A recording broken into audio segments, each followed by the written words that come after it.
Saudara, jaringan pengaman sangat-sangat penting di dalam kehidupan kita.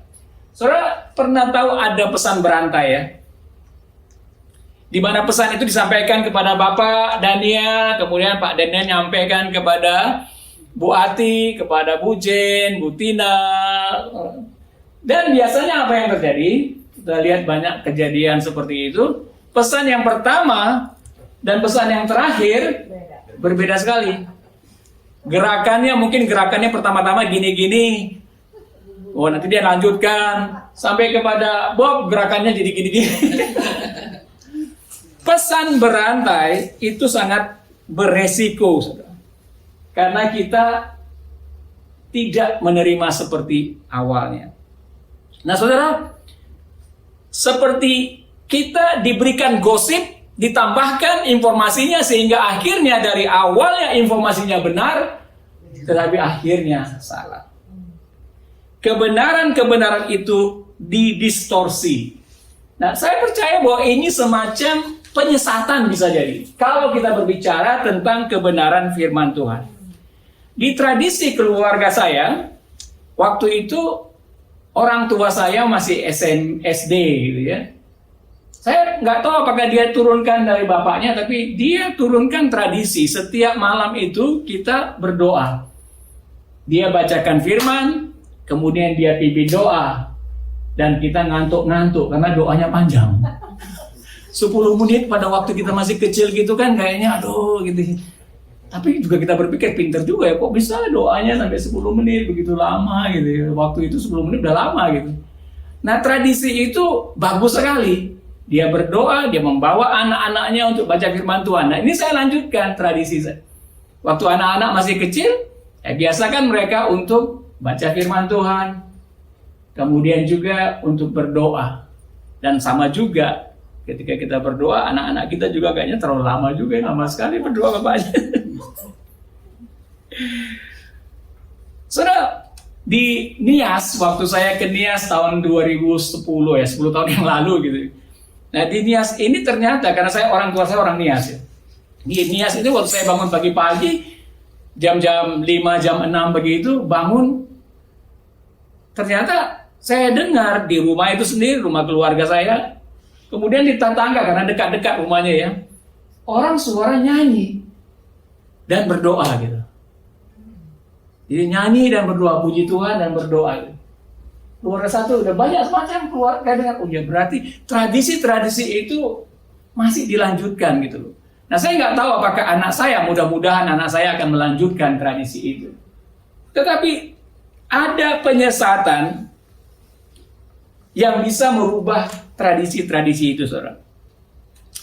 Nah, saudara, Tuhan mau menjaga kebenaran firman-Nya. Sejak kitab suci ini ditulis, ada sekitar ribuan naskah-naskah asli. Karena pada waktu itu tidak ada telepon. Yang ada adalah ketika orang menuliskan suatu cerita, dia menuliskan tangan. Ketika jemaat di Tesalonika, jemaat di Korintus menerima surat dari Paulus itu dalam tulisan tangan. Nah, kemudian mereka simpan. Nah, kalau mereka beritakan ini kepada kota-kota lain, ya mereka harus tulis lagi ya. Tulis lagi. Nah, ini adalah sebagai naskah-naskah kuno yang mendasari kitab suci kita, Alkitab kita. Nah, naskah-naskah kuno itu masih ada, sekitar 5 ribuan naskah kuno. Masih ada gitu.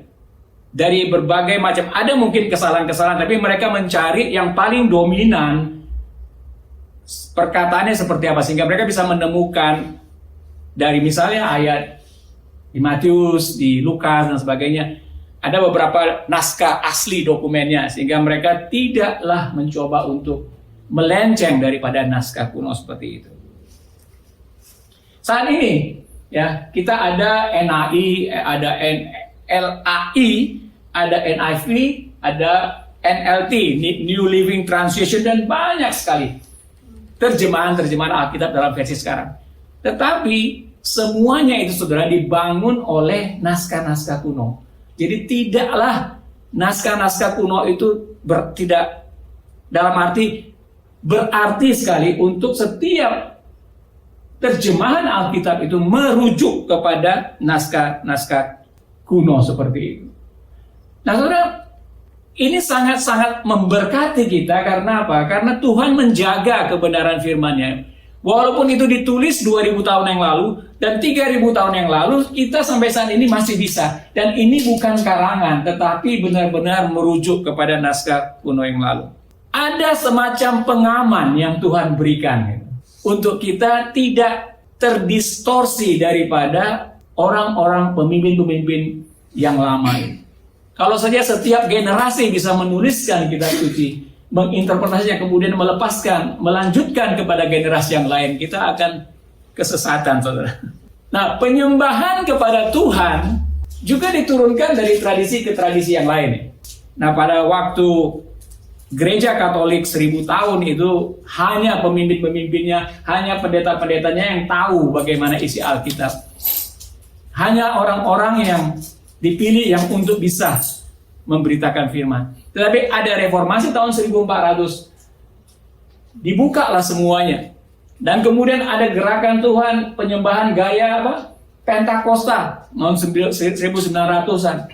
Dan mulai penyembahan gaya karismatik, baptis termasuk 1900-an juga begitu. Jadi ada berbeda-beda tradisi penyembahan.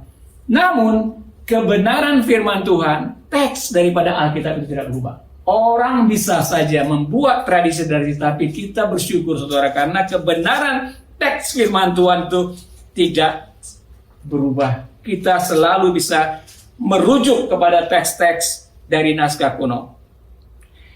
Kita perlu menyadari hal ini kalau kita mau menemukan kebenaran, saudara. Kita kembali kepada teks-teks itu karena dari situlah sumber kebenaran. Kalau ada pesan berantai, kemungkinan itu bisa saja berbeda. Pada zaman ini kita melihat banyak sekali ajaran-ajaran di YouTube. Entah itu benar, entah itu salah, entah itu orang-orang yang tidak kenal dan sebagainya. Atau orang-orang yang terkenal. Ada banyak sekali, saudara. Apakah mereka kembali mengajarkan semua itu kembali kepada teks firman Tuhan? Pertanyaannya di situ. Apakah mereka masih merujuk kepada apa yang firman Tuhan tuliskan? Karena banyak sekali teaching itu muncul macam-macam tanpa ada dasar daripada firman Tuhan-nya. Itu namanya motivator. Ya kan, orang-orang yang motivator kan kadang-kadang berikan kutip firman Tuhan sana sini, tapi sebenarnya semangatnya adalah untuk memotivasi orang. Bagus sekali, saudara. Tapi masalah kebenaran sesuatu yang berbeda. Bisakah kita membedakan satu pengajaran yang kita dengar di YouTube? Apakah itu berdasarkan firman Tuhan atau tidak?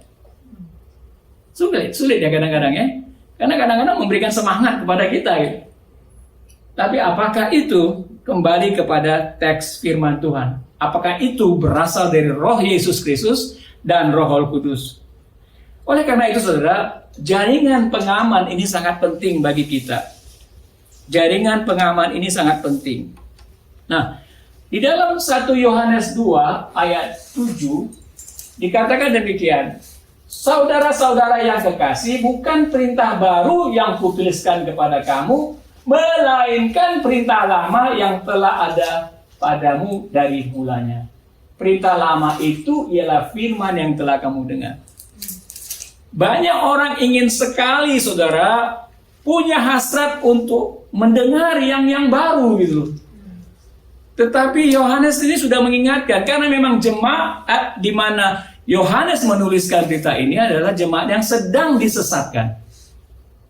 Dan dia katakan, di dalam diri kamu sudah ada perintah yang lama gitu.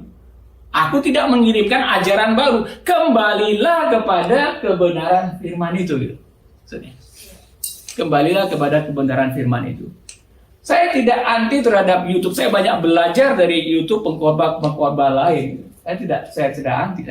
Cuman masalahnya kepada jemaat itu, apakah ada jaringan pengaman? Karena banyak sekali bisa disusupi oleh keinginan-keinginan orang-orang yang berbicara itu. Nah, di dalam Yohanes 2:27 saya sering sekali membawa ini saudara, karena kita perlu kembali kepada apa yang Tuhan sudah sediakan bagi kita. Di dalam 1 Yohanes 2 ayat 27 ini dikatakan, sebab di dalam diri kamu tetap ada pengurapan yang telah kamu terima daripadanya. Karena itu tidak perlu kamu diajar oleh orang lain.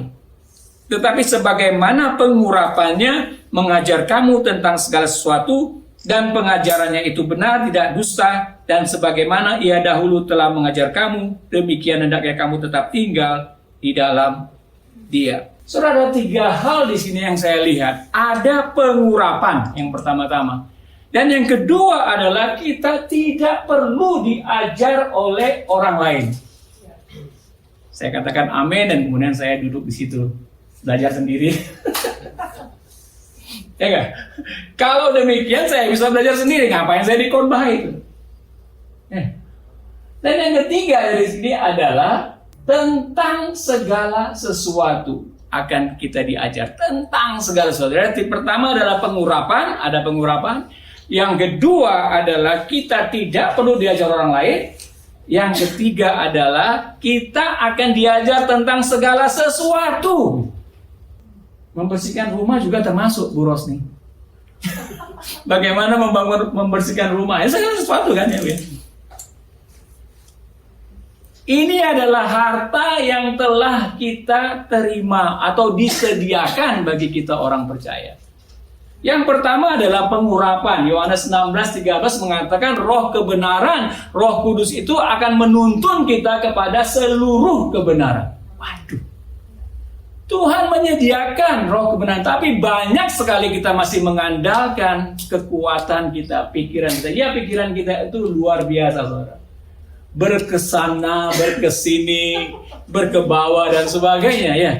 But it's true, ya. It's true bahwa kita ini dituntun oleh Roh Kudus untuk mengetahui segala kebenaran.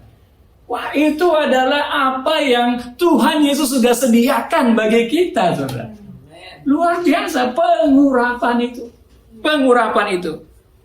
Ia tidak berkata-kata dari dirinya sendiri. Jadi maksudnya dikatakan di Yohanes 16:13 ini, Roh Kudus tidak berkata-kata dari dirinya sendiri, melainkan dari Yesus, dari yang dengar Yesus. Kenapa, saudara?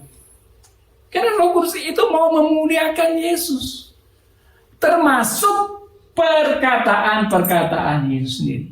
Dia tidak buat hukum baru. Dia cuma ingatkan Yesus sudah memberikan perkataan yang membangun. Roti hidup. Yang mengenyangkan kita. Yang membebaskan kita dalam seluruh permasalahan. Dia hanya mengingatkan. Dia tidak buat pengajaran baru. Pengurapan itu. Pengurapan yang diberikan Roh Kudus untuk mengingat perkataan-perkataan firman Tuhan Yesus. Kalau kita belajar lagi yang kedua di situ, tersedia di dalam kita pengurapan. Yang kedua, karena itu tidak perlu kamu diajar orang lain. Wow.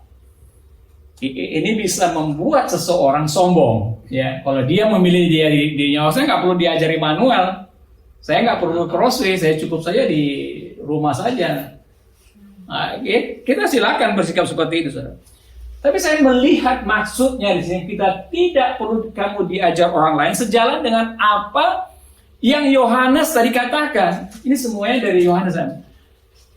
Tidak perlu karena sudah ada firman yang telah kamu dengar, sudah ada teks kitab suci. Kamu bisa refer kembali ke situ. Kamu tidak perlu diajar orang lain. Ya. Sudah ada teks. Makanya banyak sekali orang kalau mau berkhotbah itu dia coba cari ide dari sana dari sini. Padahal dia firman basic aja. Akhirnya orang jadi sesat. Prosperity, ya, mengutamakan untuk orang jadi kaya karena firman Tuhan. Kita tidak menolak. Nah, Tuhan ingin memberikan kita kesejahteraan, tetapi kalau itu menjadi fokusnya, bukan lagi keselamatan, bukan lagi dosa, bukan lagi perubahan hidup, saudara. Ya kita akan menerima hal-hal yang sesat seperti itu. itulah sumber kebenaran firman itu. Jadi tidak perlu diajar orang lain. Dan apa yang diajarkan oleh firman ini adalah hal-hal yang sederhana, yang everyone, setiap orang dapat mengerti, saudara. Apalagi ada pengurapan, ada teks, ada pengurapan, dan dia tidak dusta, dan itu adalah kebenaran. Nah, saudara, ada janji di dalam Yohanes 6:45 ya. Ada tertulis dalam kitab nabi-nabi dan mereka semua akan diajar oleh Allah. Dan setiap orang yang telah mendengar dan menerima pengajaran dari Bapa datang kepadaku. Nah, di Yohanes 5:17 dikatakan, Bapakku bekerja sampai sekarang, maka aku pun bekerja. Saudara, ini coba saudara renungkan di sini. Coba saudara renungkan. Ada banyak pengajar di luar sana, ada banyak khotbah-khotbah di YouTube, tetapi Yohanes 6:45 ini mengingatkan apa, saudara? Bapa masih terus mau mengajar. Nah, kepada siapa kita dengar, saudara? Bapa masih terus mau mendengar. Allah masih mau terus mau mengajar. Dan dia masih bekerja sekarang. Tapi siapa yang kita dengar? Kalau saya, tentunya saya akan kembali kepada apa yang Bapak telah pesankan di Alkitab itu. Kembali kepada dasar-dasar apa yang telah ditulis di Alkitab itu. Karena apa? Karena itu pengajaran dari Bapak. Dari tahun ke tahun sudah diuji. Dan ketika kita membaca tulisan daripada buku yang diinspirasi oleh Bapak, ada Roh Kudus yang terus mengajar kita gitu. Dan inilah Taurat menjadi jaringan pengaman kita untuk kembali kepada teks firman Tuhan itu. Karena kita tidak sendiri, ada Bapa yang mengajar kita, ada Roh Kudus yang mengajar kita. Dan Bapa juga masih bekerja sampai saat ini.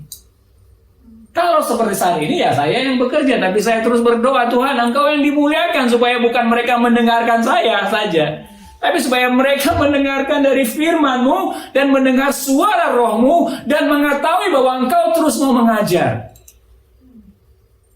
Tujuan saya melakukan ini supaya bukan saudara bergantung kepada saya, tapi saudara bergantung kepada teks firman Tuhan dan kepada Bapa yang masih aktif bekerja sampai saat ini.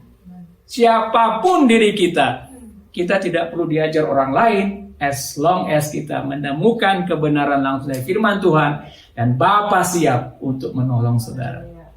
Bapa siap untuk menolong saudara. Saudara, dari sini kita juga kembali kepada ayat yang pertama tadi. Yang terakhir dikatakan, mengajar kamu tentang segala sesuatu. Ada nggak saudara yang masih kita tidak ketahui?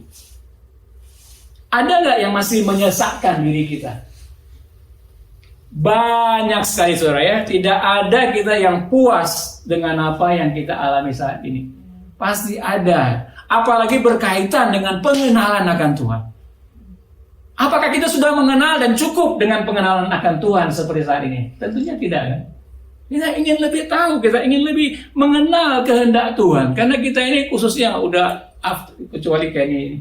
Yang sudah 50-an ini, middle age ini udah mau dekat, udah mau dekat kita gitu. Kalau kita sampai ketemu dengan Bapa di surga tapi tidak siap-siap gitu loh. Lu ngapain lu? Balik lagi sampai 90 tahun nggak meninggal kita kali ya. Tapi kalau kita siap gitu, Tuhan juga siap menerima kita apa adanya gitu. Karena kita sudah melakukan, sudah mendengarkan Dia, saudara. Jadi masih banyak saudara. Dan saya percaya juga bukan hanya kepada pribadi-pribadi kita, tetapi bagi komunitas ini. What are we doing here? Apa yang kita lakukan di sini? Tuhan, saya sering bergumul, saudara. Tuhan, apa yang aku lakukan di sini? Waktu anak-anak saya masih kecil, memang SD begitu, mereka sering demam ya. Anak kan biasa demam segala macam ya. Ya berkali-kali, saudara. Bukannya saya anti obat, tapi pada waktu itu iman saya setinggi langit kali ya. Setiap kali mereka ada demam gitu sakit, udah saya berdoa dulu dan mereka tidur, paginya sembuh. Jadi saya juga istilahnya mencoba untuk melihat komunitas ini, apakah kita dipanggil untuk menyembuhkan? Kita nggak tahu. But God dapat menuntun kita kepada segala sesuatu. Atau saudara, komunitas ini mau diajak untuk kita berani menjangkau teman-teman kita di luar sana. Tanpa Yesus orang itu akan binasa, tidak ada pengharapan. Yesus memberikan dirinya mati di kayu salib. Dosa-dosa yang seharusnya kita mati karena dosa-dosa kita ditanggung oleh Tuhan Yesus. Dan inilah pengorbanan yang sempurna diterima oleh Bapa di surga. Sehingga kita tidak lagi binasa, melainkan beroleh hidup yang kekal. Tapi banyak orang-orang yang belum pernah mendengarkan cerita seperti ini. Nah, apakah komunitas ini kita akan dipanggil untuk ayo kita coba connect dengan teman keluarga kita, siapa yang mereka punya masalah. Mungkin mereka butuh doa kita, mungkin mereka butuh pertemanan kita dan sebagainya. Nah, apakah komunitas ini seperti itu? Nah, seperti yang saya katakan tadi, kita sudah ada menolong 2 gereja untuk mereka bisa tahu bagaimana memuridkan orang lain, ya. Sehingga mereka nanti aktif melihat juga teman-temannya, dan akhirnya mereka juga boleh membantu teman-temannya itu untuk mengenal siapa Yesus Kristus. Tapi pertanyaannya saudara, pertanyaannya adalah Tuhan mau, tetapi bagaimana dengan kita? Karena jelas Tuhan mengasihi dunia ini. Oleh karena ia telah mendemonstrasikan kasihnya kepada dunia dengan memberi anaknya Yesus Kristus datang ke dunia ini. Yesus dalam kemuliaan di surga datang ke dunia. Itu adalah bukti kasih, saudara. Dan Tuhan sudah mendemonstrasikan kasihnya dengan memberikan anaknya yang penuh kemuliaan di surga. Dan anaknya mau turun menjadi sama seperti manusia. Bahkan dihina sampai dia mati di kayu salib, diludahi, dicemoin. Tapi dia terima semuanya itu. Kenapa? Karena dia menanggung apa yang sedang kita tanggung. Dosa dan salah kita. Saudara, Tuhan kiranya memanggil komunitas ini untuk sejalan dengan apa yang dia mauin bagi komunitas orang-orang Indonesia di kota ini. Demikian juga di Australia dan di Indonesia. Saudara, Musa dipanggil oleh Tuhan. Tahu nggak saudara? Ketika Musa dipanggil oleh Tuhan untuk mengeluarkan bangsa Israel dari perbudakan di Mesir, ada 5 excuses. Ada 5 alasan Musa. Yang pertama saudara, aku tidak pandai berbicara. Waduh. Yang kedua, aku tidak mampu.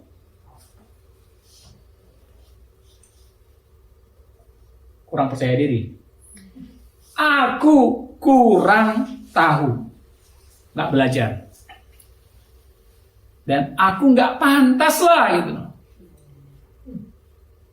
Dan yang terakhir, tidak ada orang yang mau mendengar aku, Tuhan. Tidak ada orang nggak mau dengar aku gitu. Excuses. Tapi benar saudara, karena apa? Yesus mengatakan di luar Bapa, di luar Tuhan, kamu tidak dapat apa-apa, berbuat apa-apa.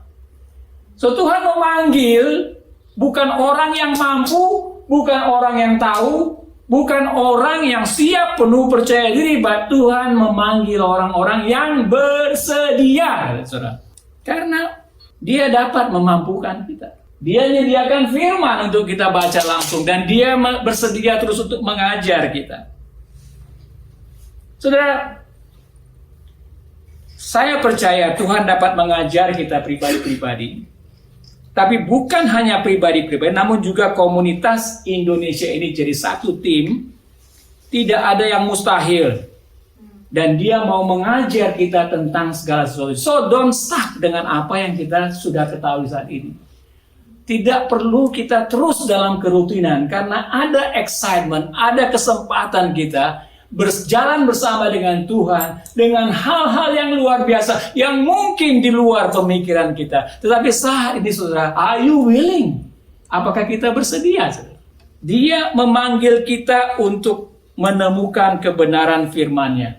Dan ketika kita mau taat, membangun jaringan pengaman baik kita menerima urapan, kita tidak perlu diajar orang lain, dan kita akan menemukan segala sesuatu yang bagi kita Tuhan sudah rencanakan.